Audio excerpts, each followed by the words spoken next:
This is the sound of love reaching out through the storm. Well, we are into a winter series that comes from my contemplating our mission statement. Our mission statement says that we are a spiritual organization that advances, inspires, and supports the global vision of a world that works for everyone. One person at a time, starting with me. And I have taken that very seriously, that mission statement.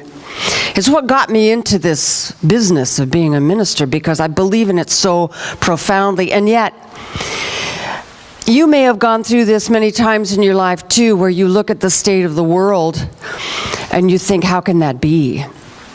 How can there be a world that works for everyone when there's so much stuff that looks other than that going on in the world?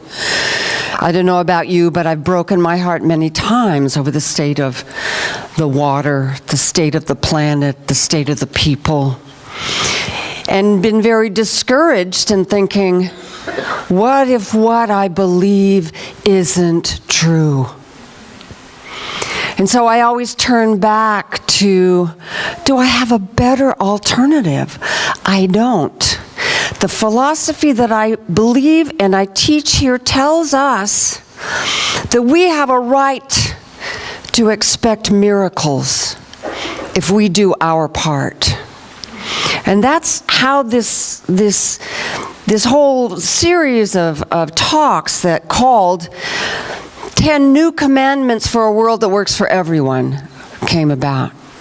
I talked last week about Moses and the original 10 Commandments and how they came about to help him in this fledgling culture, this civilization that was beginning for the first time.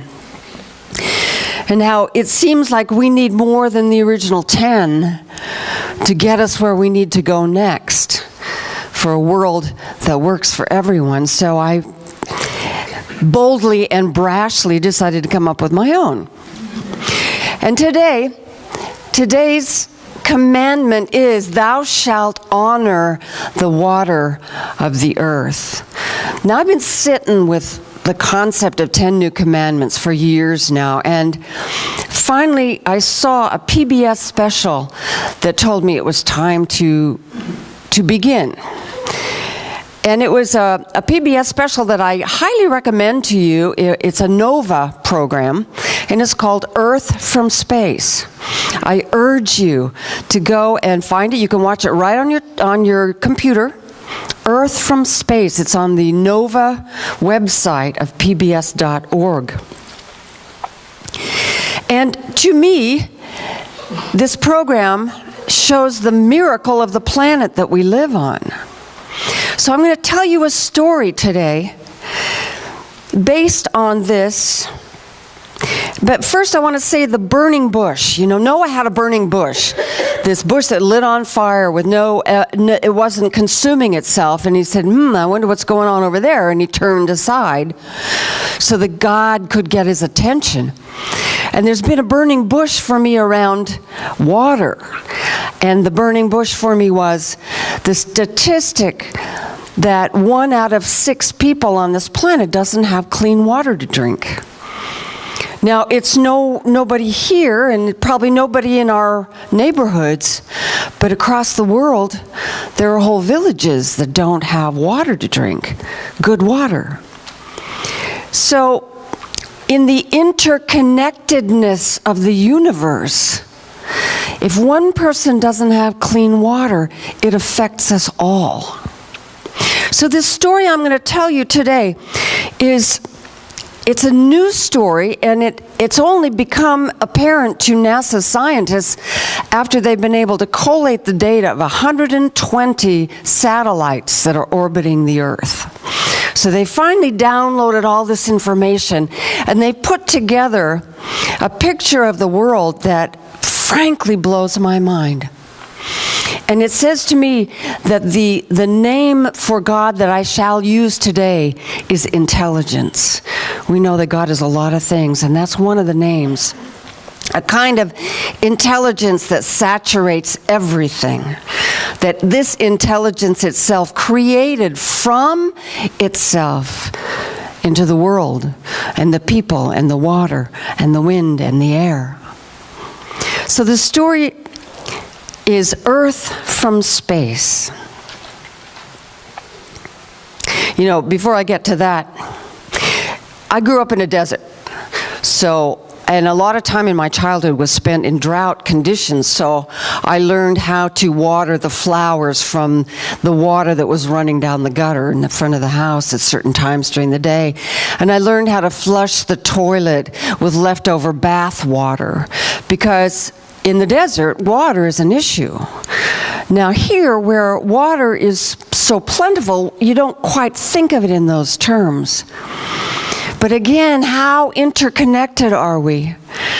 I read a National Geographic headline just this August, and it says, if you think the water crisis can't get worse, wait until the aquifers are drained.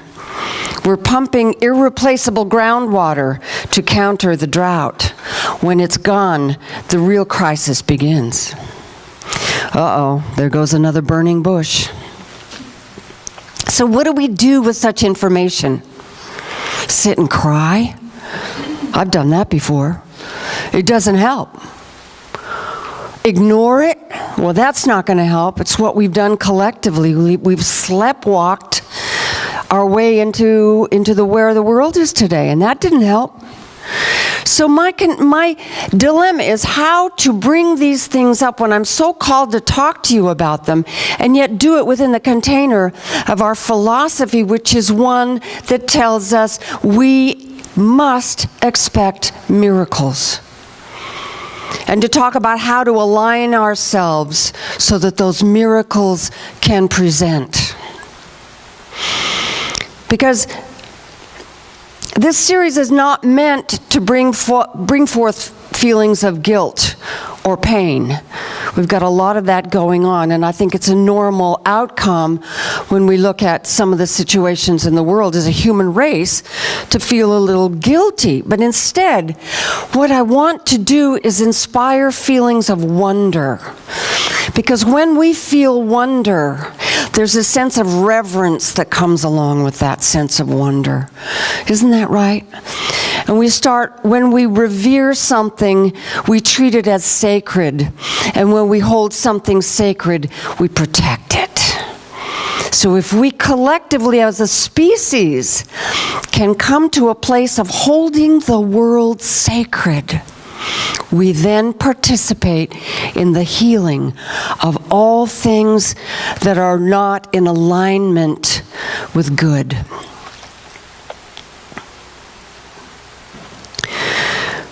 So one of the names, again, for God is divine intelligence. So I'm going to tell you a story about divine intelligence as the earth.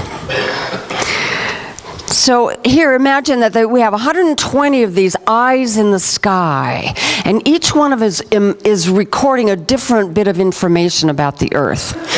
And they all deal with something having to do with the spectrum of light. Now, in this film, if you drew a line from New York City to Los Angeles and had it represent the spectrum of light, the amount of light that the human eye can see is about a dime's worth on that entire line. So all of these wonderful satellites are gathering information based on some of the other parts that we can't see.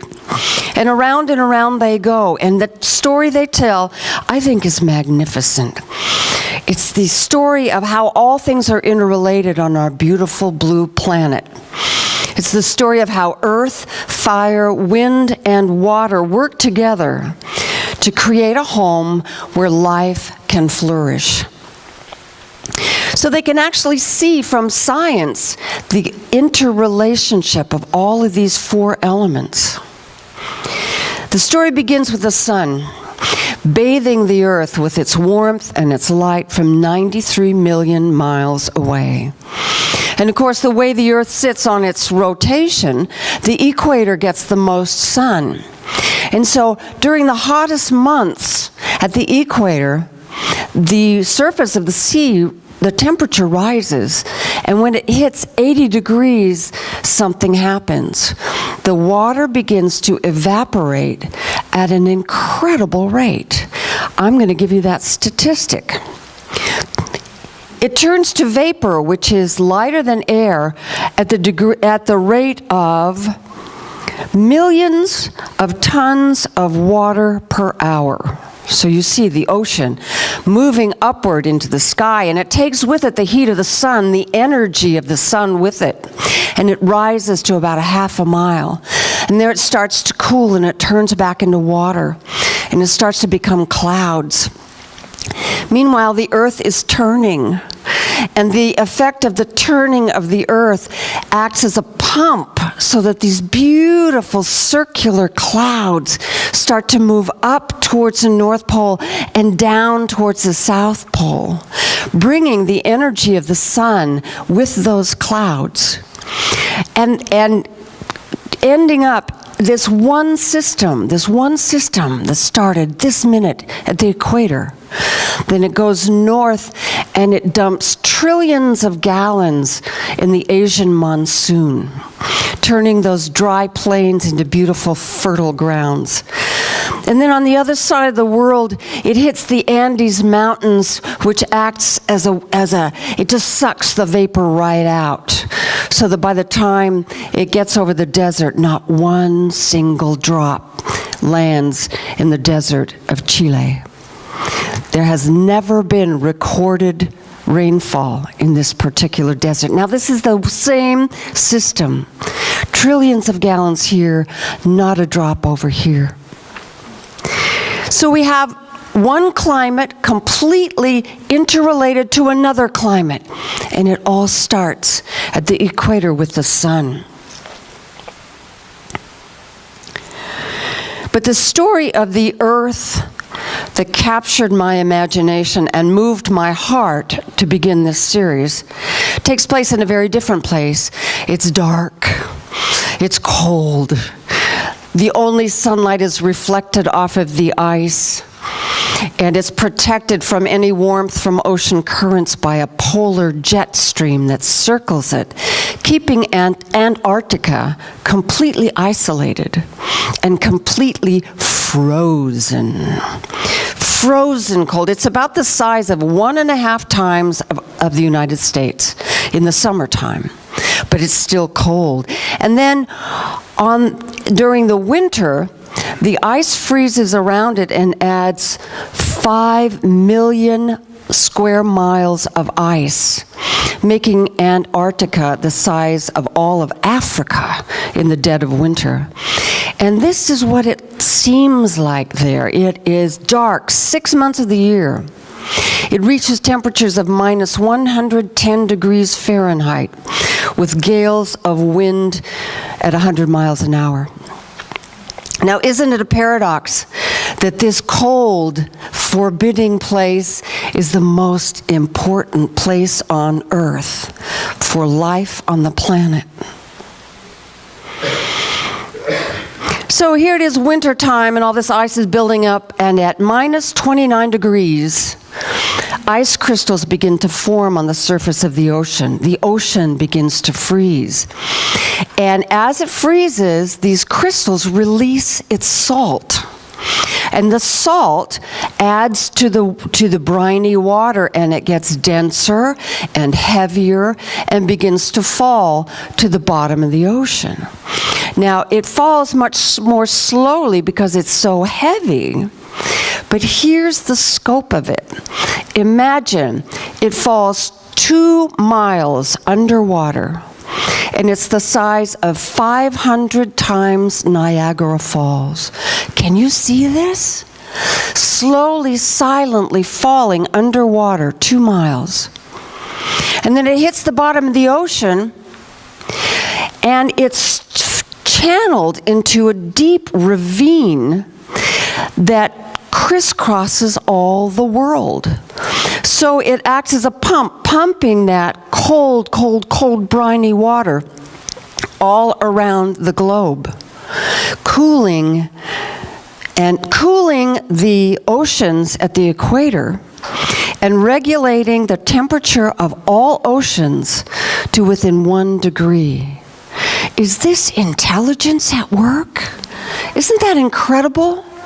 This undersea march, and it takes hundreds of years before that water will ever surface again. It's on a mission. It's on a mission to cool the waters and to keep them so that life can flourish on this planet. To me, that is intelligence at work. There's nothing haphazard about this entire system. So there, Niagara Falls falling underneath. The climate we live in is the result of circular patterns in the ocean. The Gulf Stream has its root in Antarctica. Mother Earth is definitely a long-range planner. So part 2 of our story then, part 2 begins in a different way. It takes place when those deep, freezing cold waters that have traveled along the bottom of the ocean, when they meet the thermal vents from Mother Earth as she erupts and spits out lava. Now, we think we live in a stable world, but every day there are 4,000 earthquakes. Isn't that interesting? And, well, let me make sure I have my statistics right here. 4,000 earthquakes and dozens of volcanic eruptions. So underneath the ocean, about 1.5 miles down, Mother Earth in a liquid form is spewing out into these freezing cold waters. And of course, turning to rock. It heats up the ocean to 750 degrees. But what happens is that heavy brine dissolves the rock. It turns it back into its nutrients, sulfur and iron, which are necessary for life on Earth. And then as the water warms up, it rises, carrying those nutrients up to create the largest feeding frenzy on Earth. It's called a plankton bloom. When it goes to the surface, plankton have a heyday. They throw a party. And in 24 hours, this plankton bloom can cover 500 square miles of ocean. At any time, plankton can cover 1/5 of all of the oceans in the world, with their beautiful blue-green saying to the anchovies, "Come, come feast, come feast." So the anchovies eat the plankton, and the fish eat the anchovies, and the sharks eat the fish, and the seals eat the fish, and on this goes. The fishermen load up their baskets, and everybody gets fed in this beautiful, beautiful food chain that begins in Antarctica with the frozen water and Mother Earth spewing out her fire into the water. So then, after this feeding frenzy is over, after everybody has had their fill, the plankton bloom dies very quickly, and it falls to the bottom of the ocean, like 1/2 mile deep. And it lies there for millennia, until Mother Earth devises a way for it to come back into the living presence of the universe. Now, one such place where that has happened is in the Sahara Desert. There's about 27,000 square miles of ancient plankton remains in the Sahara Desert. Because this place, 6,000 years ago, was the largest freshwater lake on Earth. So there now, in the barren Sahara Desert, something remarkable happens. Every day at noon, like clockwork, the wind picks up these plankton remains and whips them up and takes them high up into the atmosphere, 2 miles up into the atmosphere, and they can see this from space. So you've got a 200-mile wide dust storm blowing across of Africa and 3,000 miles across Africa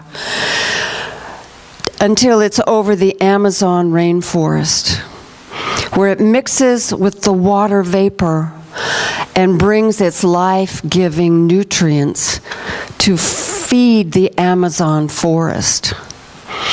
And after one of these dust storms, they can see from space, they can watch the desert, or they can watch the Amazon forest bloom bright green. Is that clever or what? I mean, Mother Nature, this planet is so intelligent. So we have these enormous systems, and those are just a few. Those are just a few that illustrate who we're dealing with here. This mother that we live on. And that I'm sometimes lucky just to see a tree. That's my connection with Mother Earth. And yet we live in the arms of such fabulous intelligence.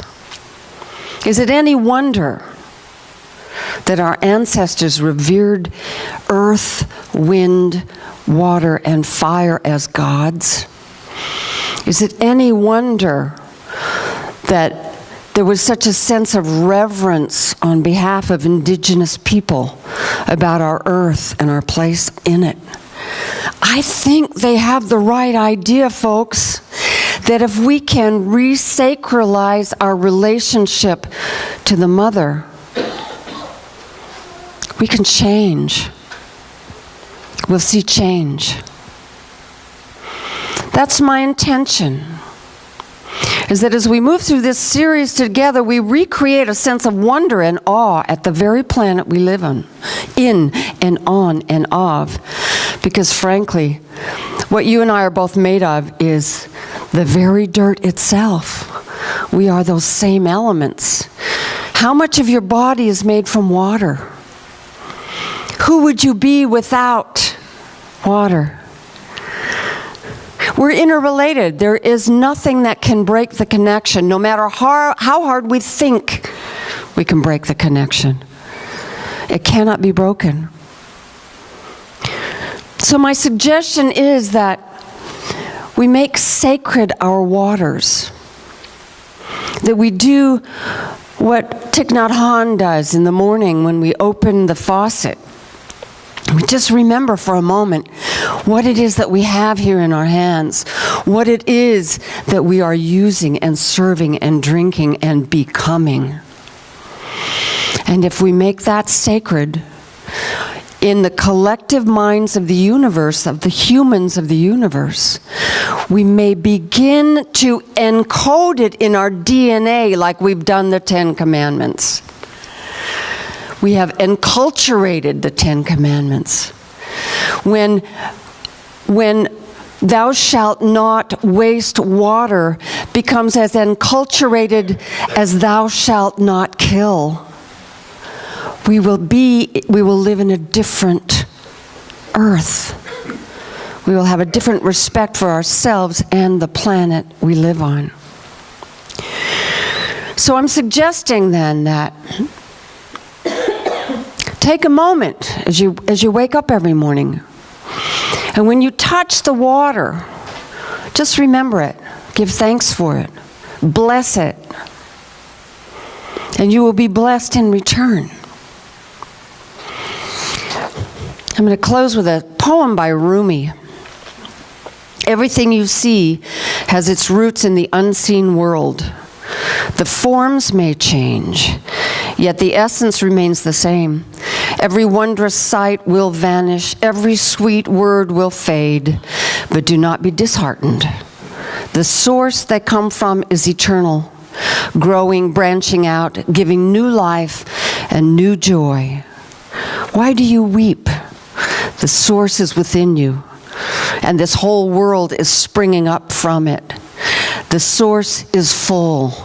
Its waters are ever flowing. Do not grieve. Drink your fill. Don't think it will ever run dry.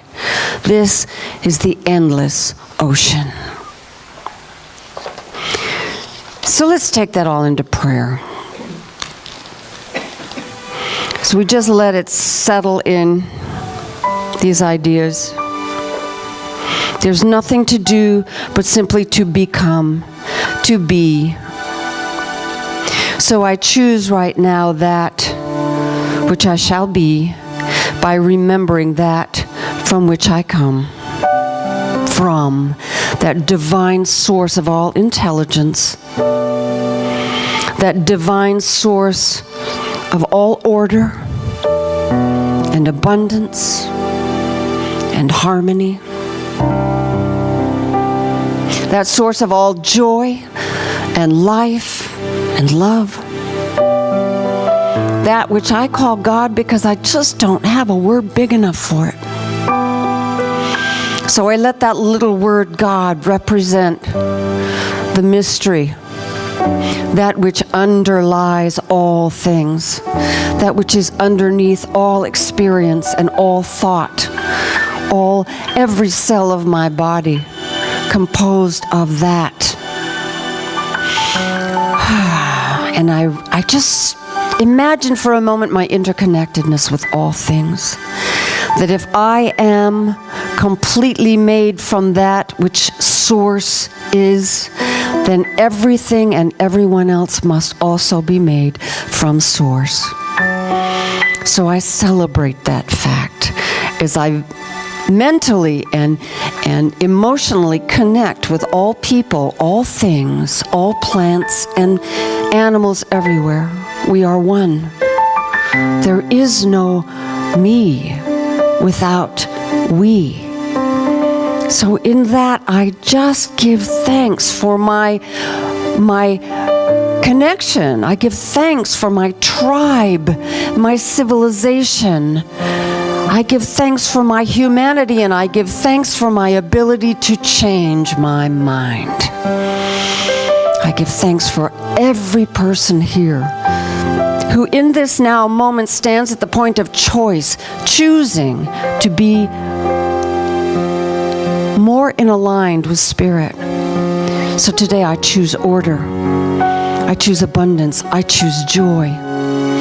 I choose sacredness as I remember my roots. I come from the sacred, therefore all things must be sacred. All people, all animals, everything, everywhere. Sacred, beloved, perfect. And that's the vision I hold for the world. And I discipline myself to see it every time I open my eyes. I discipline myself to see good, even when right beside it there seems to be evil. I discipline myself to see abundance when the world tells me there is lack. I discipline myself to know joy when the world tells me I should be sad. For this is the way we rebuild a world that works for all. Simply by seeing it, by visioning it, by holding it in our hearts and in our arms. I'm so grateful for this knowing, for this philosophy, for this center, for this group of people. Knowing that we change the world just as each person changes the world. We do it deliberately and consciously, and I am so grateful.